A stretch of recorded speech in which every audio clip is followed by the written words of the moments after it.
అందరికీ నమస్కారం అండి. మన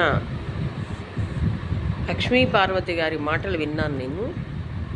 అసలు తెలుగుదేశం పార్టీలో నాయకులందరూ అసలు మంచోళ్ళు కాదు, జగన్మోహన్ రెడ్డి గారి పార్టీలో ఉన్న వాళ్ళందరూ చాలా ఉత్తములు అని చెప్పి మాట్లాడుతుంది. అమ్మా, మీ ఉత్తములేందో నీకు తెలియకపోతే నేను చదువుతాను విను. నువ్వు రచయితవే, నేను రచయితనే, కాబట్టి మీరు మీ గౌరవాన్ని తగ్గించొద్దు. ఫస్ట్ మా ఎన్టీఆర్ గారి పరువు తీయొద్దు. నీకు ఏదైనా మాట్లాడాలంటే మాకు ఎన్టీఆర్ని చూసి మేము గౌరవించి మెదలకుండా ఊరుకుంటున్నాం.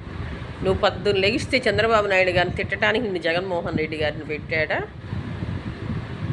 మరొక్కసారి చంద్రబాబు నాయుడు గారి జోలికి వచ్చిన మొన్న అంబటికి ఏ విధంగా సినిమా చూపించారో ప్రజలు, ఇక ఈసారి మీకు జరుగుద్ది. అది మొహమాటం ఏం లేదు. మా నాయకుడు అంటే మాత్రం చూస్తూ ఊరుకునే ప్రసక్తే లేదు. నువ్వు ఎన్నిసార్లు పద్దాకలు వచ్చి మీడియాల ముందు బాబు గారు ఏ రోజైనా మిమ్మల్ని ఒక్క మాట కనీసం మీ ఊసు కూడా ఎత్తడు ఆయన. మిమ్మల్ని అంతగా గౌరవంగా ఆడపడుచులే అని చెప్పేసి మా అత్తగారులని అన్నట్టుగా ఆయన గౌరవంగా ఉంటాడు.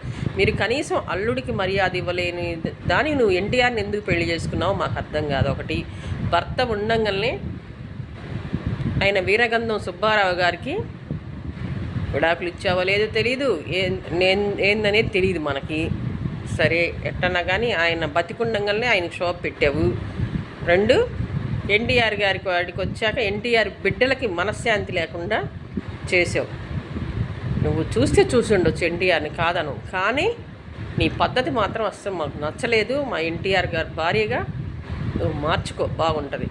జగన్ ఆడిస్తున్న నాటకంలో నువ్వు రచయితవని మర్చిపోయి నువ్వు ఆయన రాసిన చదువుతూ ఉంటే టీడీపీ ఎమ్మెల్యేలందరూ బూతులు. వాళ్ళు అసలు మంచోళ్లే కాదంట. వాళ్ళు మంచోళ్ళు కాబట్టే ప్రజలు ఎన్నుకున్నారు వాళ్ళని. మీరు మీ నాయకులు ఏందో మీరు గంటలు అరగంటలు ఆంబోతులందరినీ ఇంట్లో కూర్చోబెట్టారు. ఒకటి. రెండు,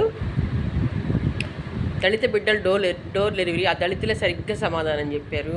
మూడు, మీ పాలనలో ఏ ఆడబిడ్డన్నా మేము చల్లగా ఉన్నామని చెప్తే నీకు జెండలేసి సన్మానాలు చేస్తాం. రాజధాని ఆడబిడ్డల్ని పోలీస్ బూట్ కాళ్లతోటి 33,000 ఎకరాలు వాళ్ళు భూములు త్యాగాలు చేస్తే ఆ భూములు ఇచ్చిన రాజధాని మహిళల్ని ఏ విధంగా చిత్రహింస పెట్టారో, వాళ్ళ కోసం పోరాటం చేసిన మమ్మల్ని ఏ విధంగా బెదిరించారో, ఏ విధంగా హింస పెట్టారో అదందరూ ప్రజలు చూశారు. కాబట్టి మీరు పద్ధతిగా ఉంటే బాగుంటుంది. పదే పదే చంద్రబాబు నాయుడు గారిని తిడితే మాత్రం ఊరుకునేదే లేదు. మొన్న అంబటికి ఏ విధంగా సినిమా జరిగిందో మీకు కూడా అదే సినిమా త్వరలో జరగబోద్ది. మీరు హైదరాబాదులో కూర్చొని టీవీల ముందు మీడియాల ముందు చంద్రబాబు నాయుడు గారిని వాగితే ఊరుకో. నీకు దమ్ము ధైర్యం ఉంటే గుంటూరు రా. ఏ సెంటర్కి వస్తావో చెప్పు, ఆ సెంటర్కి నేను కూడా వస్తా.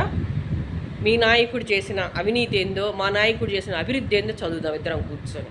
ఊరకు నోరుందని ఇష్టం వచ్చినట్టు మాట్లాడుతూ కూర్చుంటావు టీవీల ముందు రోజు. ఆ రెండోది, హోమ్ మినిస్టర్ని ఆడుతుంది పాడుతుంది. అసలు మన భారతదేశమే కళలకు నిలయం. అసలు ఆట పాటలు డ్యాన్స్లు వేసి వచ్చిందే నువ్వు కదా ఫస్టు.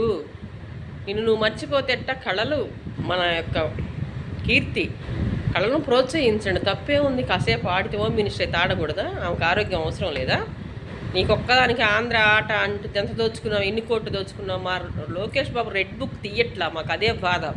పార్టీలో ఉన్న వాళ్ళని మర్చిపోతున్నాడు, మిమ్మల్ని ప్రోత్సహిస్తున్నట్టు కనపడుతున్నాడు. మీ భాగవతాలు తీస్తే బాగుంటుందని కూడా మేము తెలియజేస్తున్నాం. మా డైరెక్టర్ గారికి కూడా రెడ్ బుక్ సినిమా ప్రజలకు అందించమని తొందరగా తెలియజేస్తాం.